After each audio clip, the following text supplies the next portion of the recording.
Hey y'all. Happy whatever day it is where you are.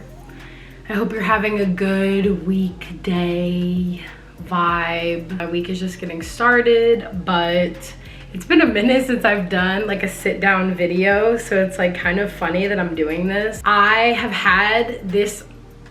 wanted to record this video for so long and I didn't do it. So I'm just gonna jump right into it. This video is gonna be 28 lessons that I learned in the last 28 years of my life.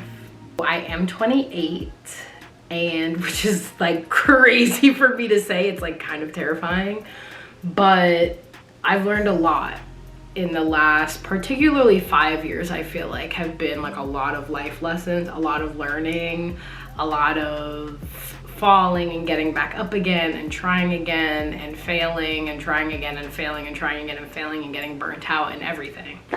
So anyway, say all that to say, I wanted to just share 28 of the lessons that I feel like have really kind of carried me through. So let's get into it. So lesson number 1 is it all comes in waves.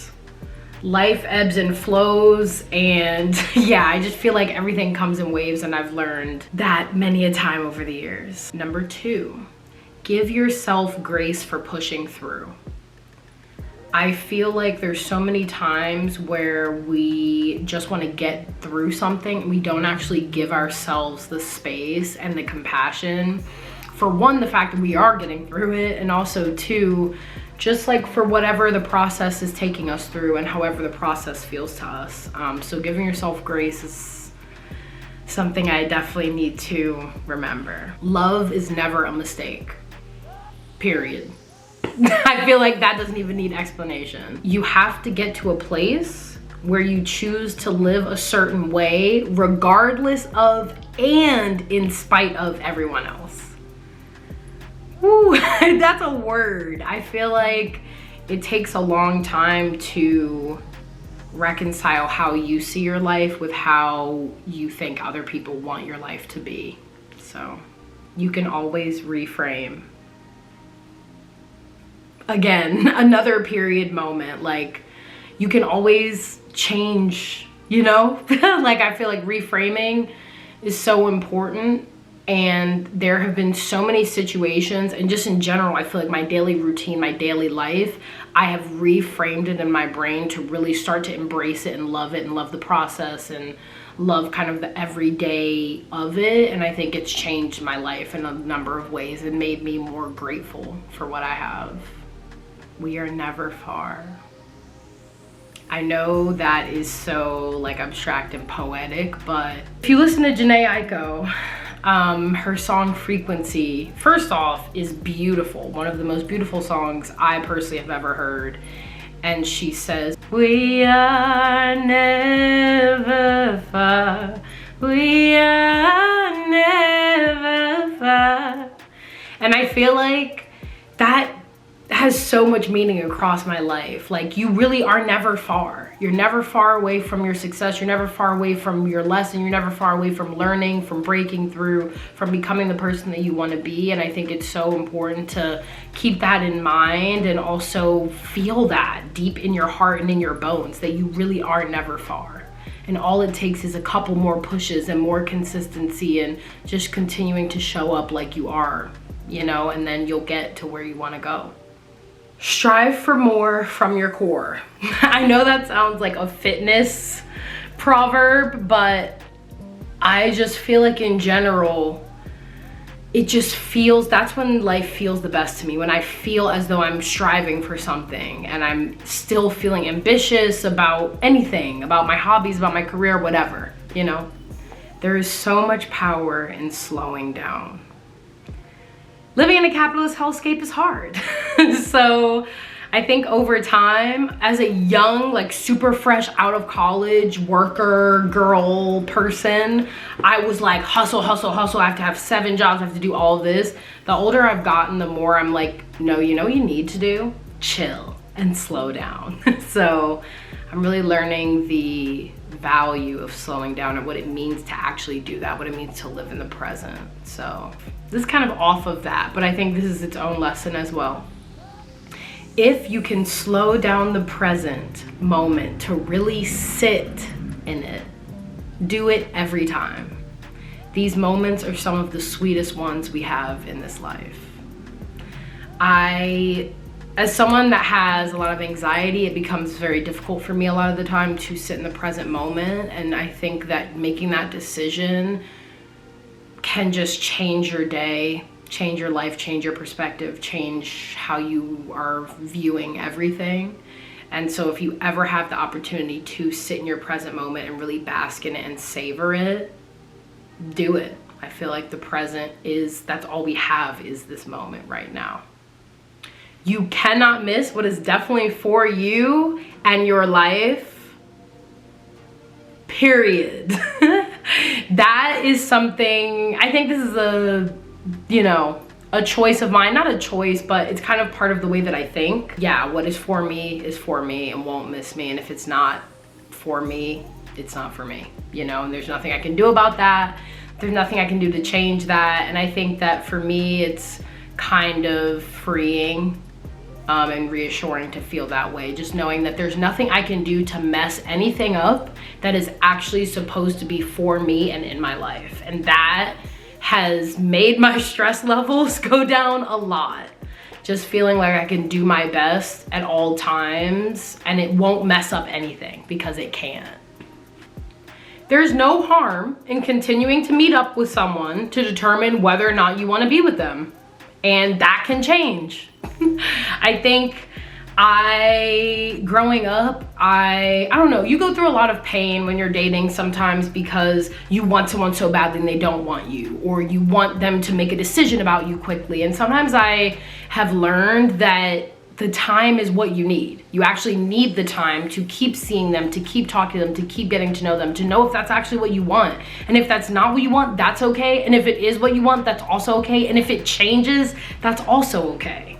I feel like we don't give enough space and time for dating, at least culturally and societally. It seems like it's like I'm supposed to see you and like immediately fall in love or immediately know I want to be with you. And I don't think that's how it always is. So yeah, it's just not how it always is. Everything can change, and that's okay. Every single thing in your life could change today or tomorrow or the next day or next week or next month, and that's okay. There's nothing you can do about it. You just got to go with the flow. And change is inevitable, and it's good, and it allows you to push yourself and get out of your comfort zone and make shit shake sometimes that you couldn't, or step out on faith when you can't see what's next, and then that opens another door for you, like it's a hard lesson, but knowing that everything can change at any time is a big one. Breathe.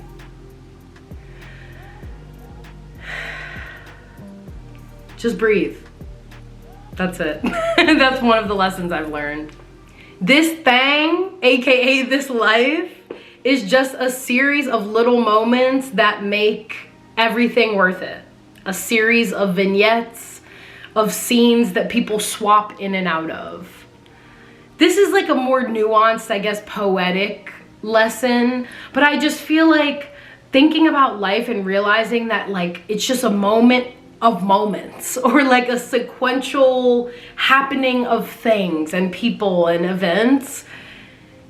I don't know, it kind of brings a beauty to it and like almost like a cinematic depth to reality of like, wow, I'm really like entering a new vignette, or like now I'm walking down the street and I'm in a completely new scene with new people, new players, new happenings, new events.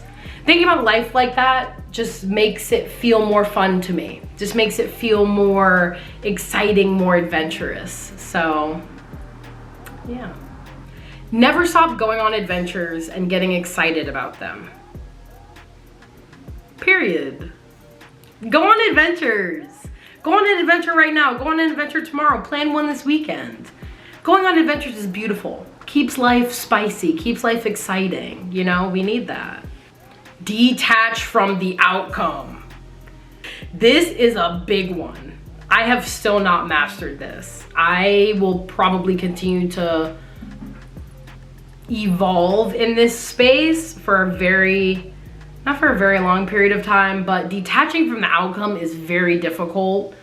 And it makes your life so much easier, but it's so hard. Because what do you mean detaching from the outcome? That's the whole point. I feel like we all think of things, or we go through things in life and we're already attached to the outcome. We already want the thing, or we are hoping for the achievement, or we're waiting on the person, and then that's from the get-go. So how do you detach from that? I don't know, but I'm learning. So when I learn, I will share my lessons. Let it be what it is. Don't force it.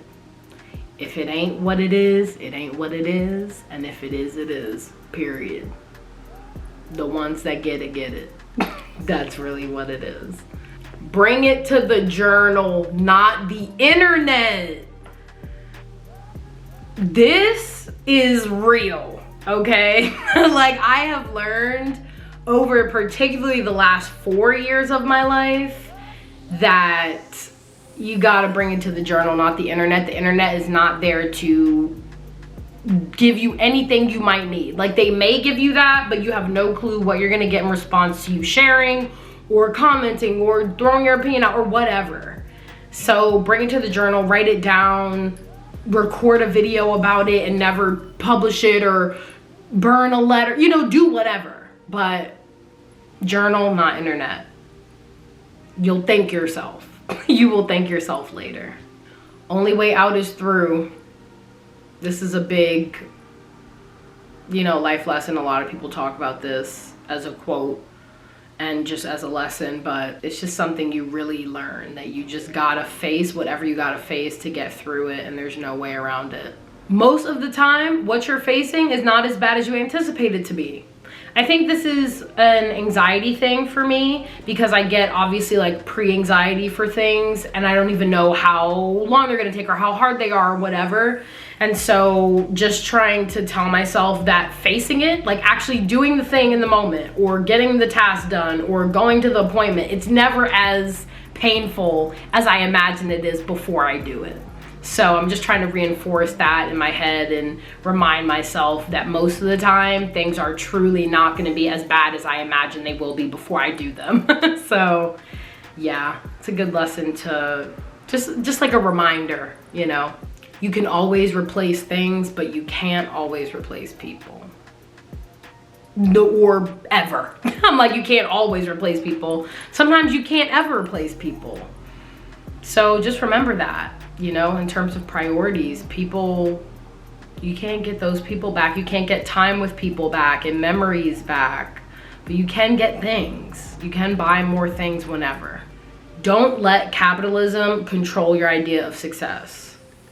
Everyone's idea of success looks different. Everyone's wins look different. You cannot let the go, go, go of every day, or even like other people's goals or other people's achievements, throw you off and make you feel as though you're not doing enough, or you're not good, or you're a failure, or whatever. Like, don't let those be benchmarks for your success. You define your own success and make it more than just about money, you know, and status. I feel like life is not about those things. Life is at its quintessential about the connections and the memories and the people that we love and care about and, you know, spend time with, and experiencing the world, you know, and being out there and doing actual things. So, you know, hopefully your idea of success kind of includes some of those things and isn't just so staunch to like what you've achieved or what you've, you know, earned. Sometimes when you reach your goals, you don't feel the way you thought you would. This has been a big one for me getting older, as you make career goals, professional goals, you know, just life goals in general.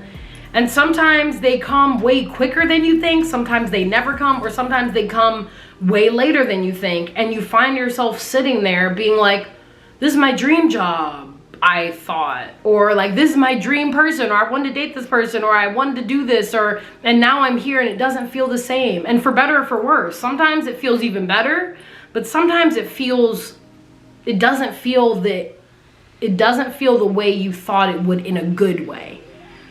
Like, you're not getting good feelings about it, I guess. I just totally butchered that, but yeah, I think sometimes you achieve things or you get something and you think it's what you want, and you later realize that it's in reality, the way that it's played out or the way that it actually is nothing that you want, you know, or it just isn't what you want, or it isn't what you thought it was gonna be. And some of that is kind of heartbreaking. I've gotten jobs before, and when I got the job, I was like, this is my dream job. Like, I cannot believe this. Like, I am getting this opportunity. This is unreal. And then I deconstructed it, and I was like looking at the actual reality of it, not the smoke and mirrors. And I realized that I don't want it at all. And that it was probably gonna make my life harder, or make me lose sight of what I actually want, or lose passion for something that I care deeply about. And that hurt in itself, like having that realization that what I thought I wanted wasn't actually what I wanted, and to decline that or go in a different direction, it's hard. But I think that's why sometimes certain decisions require you to really sit and look at how you thought this moment was gonna be versus how it actually is, and what it's gonna mean for you in real life. Like, okay, I got this job and I thought it was my dream job, but what does it actually mean for me to work this job every day?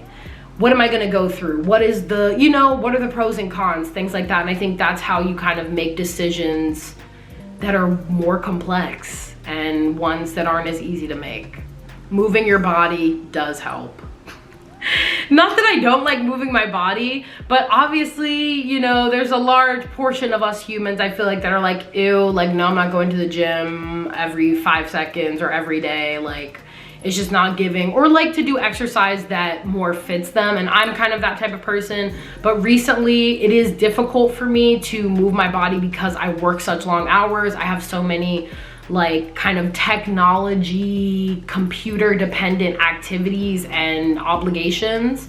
So it's like when I'm on meetings all day, or I'm doing creative things or editing video, like I can't be moving my body, you know? And I've been trying lately to really get moving my body in, because it does make a difference and it does make me feel better all around the board. So move your body, get out there, find an exercise that you like. And even if not, like, go for a hot girl walk, go hot boy walk, hot them walk, go for a hot walk around your neighborhood or around your block or whatever, you know, just get out, move your body, do something.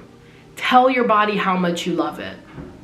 Not everyone will feel this way, like this is a lesson, but I feel like the older you get, your body starts changing, and then you're like, oh snap, I need to take better care of myself. I need to just be more conscious about my body and how it ebbs and flows and what it's doing and what it needs. And I'm starting to reform a lot of my self-hate, because I'm realizing that this is the only body that I have, and I'm so thankful that it's carried me through what it's carried me through and continues to just carry me through every day. And so I'm learning to love on my body more and really tell my body how much I love it, because I think there is a big power in words. If you haven't told yourself you love yourself today, go do it, because it is worth it. Affirmations are, they work and they're helpful. Never lower your standards. No need for explanation across the board, okay? Across the board. If someone wants to be with you, wants to be in your life, etc., they will make the time, spend the effort, and put in the energy, and you won't have to doubt it. That's something that I think I've learned, because I'm always like, oh, does this person like me? Do they want to be with me? And then they clearly show me that they don't and have no time for me or space for me or care or consideration. And so, and then I'm like, I can't tell. Like, do they want to be in my life? And whole time it's very clear that they are giving me signs by acting the way that they are that they don't. So just, yeah, pay attention to how people act and, you know, the effort that they put into being in your life. And finally, the last lesson that I have learned that I think has been transformative for me, especially in the last 2 years of my life, is quitting is not always failure. Sometimes it's redemption. And I know that that's crazy to say, but sometimes you have to leave things that are no longer serving you. Sometimes you have to quit. And it's not, it doesn't mean you're a failure. It doesn't mean you're bad or whatever or whatever.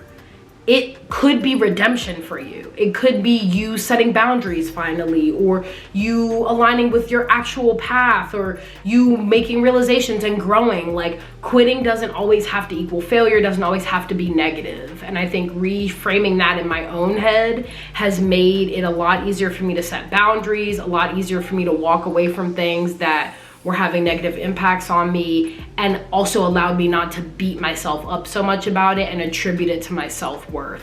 And I think that has been super big in this last year and has really changed the way I thought of myself and the way that I thought of the work that I do and what I want in my life. Like, it's okay to not want things anymore. That's not bad.